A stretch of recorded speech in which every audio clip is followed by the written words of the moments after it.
درود پاک پڑھنے کے بے شمار فضائل و برکات ہیں۔ میرے آقا مدینے والے مصطفیٰ علیہ الصلوۃ والسلام پر درود پڑھنا کب کب کہاں کہاں اور کیسے کیسے کام آتا ہے۔ ایک بڑا ہی پیارا واقعہ القول البدیع کتاب میں موجود ہے کہ شیخ ابو حفص کاغذی رحمۃ اللہ تعالی بہت بڑے بزرگ ہیں، آپ کا جب انتقال ہوا تو چند دنوں کے بعد اپنے کسی دوست کے خواب میں تشریف لائے۔ دوست نے کہا کہ کیا احوال ہے، آپ کے ساتھ قبر میں کیا معاملہ ہوا؟ آپ کہتے ہیں مجھ پر کرم ہوا، واقعہ کچھ یوں ہوا کہ جب فرشتے مجھ سے سوال جواب کرنے والے فرشتے قبر میں آئے، منکر نکیرین، تو انہوں نے مجھے اٹھایا اور سوالات پوچھنے لگے۔ اتنے میں اللہ پاک کا فرمان آیا، اے فرشتوں ٹھہر جاؤ۔ فرشتے رک گئے۔ اب حکم ہوا کہ اس کے گناہ شمار کرو، اس کے گناہ کاؤنٹ کرو۔ فرشتے گناہ گننے لگے۔ اب میں سوچنے لگا کہ اتنے سارے میرے گناہ، میں اب کیسے بخشے جاؤں گا؟ پھر فرشتوں کو حکم ہوا کہ اب میرے بندے نے جو درود شریف پڑھے ہیں وہ شمار کر۔ میرے درود کاؤنٹ کیے گئے، اور جب درود جو میں نے پڑھے تھے وہ کاؤنٹ کیے گئے، گنے گئے، تو خوش قسمتی سے میرے درود میرے گناہوں سے زیادہ تھے۔ چنانچہ فرشتوں کو حکم ہوا، حسبکم یا ملائکتی، اے فرشتوں اتنا حساب کافی ہے، اذهبوا به الى جنتی، اس بندے کو میری جنت میں لے جاؤ، یعنی اس کی قبر کو جنت کا باغ بنا دو۔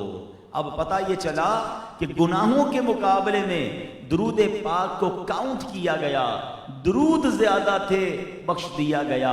اچھا، یہ تو ایک بزرگ کا خواب ہے نا، اب اسی خواب کو میں ایک حدیث پاک کے ذریعے آپ کو سمجھاتا ہوں۔ بڑی مشہور حدیث پاک ہے، سرکار دو عالم علیہ الصلوۃ والسلام فرماتے ہیں، جس کا مضمون ہے جو کوئی شخص ایک بار درود پاک پڑھے اس پر اس کی نامہ اعمال میں 10 نیکیاں لکھی جاتی ہیں، اس کے 10 گناہ معاف کر دیے جاتے ہیں، 10 درجے بھی بلند ہوتے ہیں۔ اب اس کا مطلب کیا ہوا کہ جب جب میں اور آپ درود پڑھتے ہیں ہماری نیکیاں بڑھتی ہیں اور گناہ کم ہوتے ہیں۔ تو جس کی نیکیاں بڑھ گئی گناہوں سے، اینڈ آف دا ڈے کیا ہوگا؟ قرآن کہتا ہے فَأَمَّا مَنْ ثَقُلَتْ مَوَازِينُهُ فَهُوَ فِي عِيشَةٍ رَاضِيَةٍ، جس کی نیکیوں کا پلڑا بھاری، وہ جنت کے مزے میں، وہ انشاءاللہ عیش میں ہوگا۔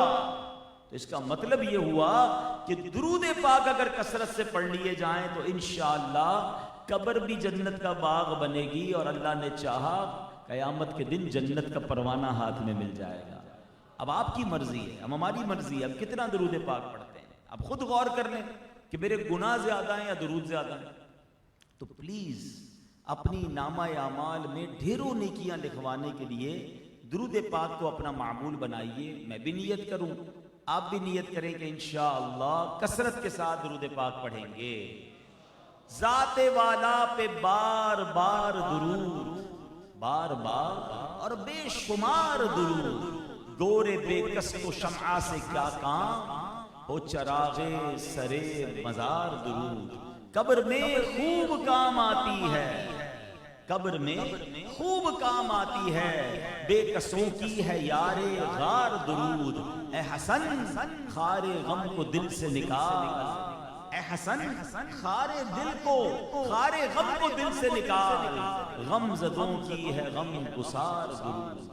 اللہ کرے کہ درود پڑھتے رہیں تو غموں کے کانٹے بھی دلوں سے نکل جائیں گے۔ مل کر ایک بار پھر درود پاک پڑھ لیں، صلو علی الحبیب صلی اللہ تعالی علی محمد صلی اللہ علیہ وسلم۔ کثرت درود قبر میں کیسے کام آتا ہے، بڑا پیارا قول، مزہ آیا جب میں نے بھی آج اس کو پڑھا نا تو دل خوش ہو گیا۔ خواجہ ضیاء الدین رحمۃ اللہ تعالی وہ لکھتے ہیں کہ جو بندہ نیک نمازی ہو اور کثرت سے درود پاک پڑھتا ہو، جب وہ مر کے قبر میں اترتا ہے تو منکر نکیر یعنی قبر میں جو سوال کرنے والے فرشتے ہیں، بڑا مائنر سا، بڑا آسان سا اس کا حساب لیتے ہیں، اور پھر اس کی قبر کو تا حد نگاہ وسیع کر دیا جاتا ہے، اور اس کی قبر نور سے جگمگانے لگتی ہے، اس کی جنتی بیوی بھی قبر میں پہنچ جاتی ہے، اس کے گلے میں ایک موتیوں کی مالا، موتیوں کا ہار ہوتا ہے۔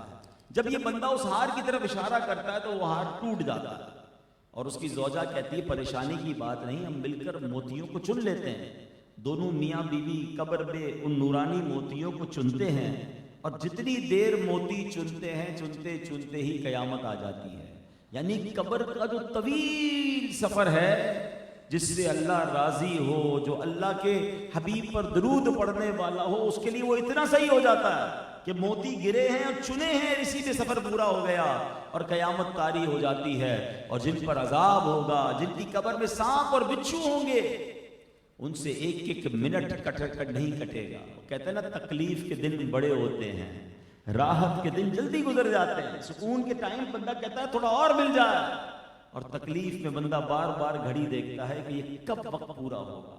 اللہ قبر کی تکلیف سے بچائے، بلکہ ہماری قبر کو نور مصطفیٰ سے جگمگا.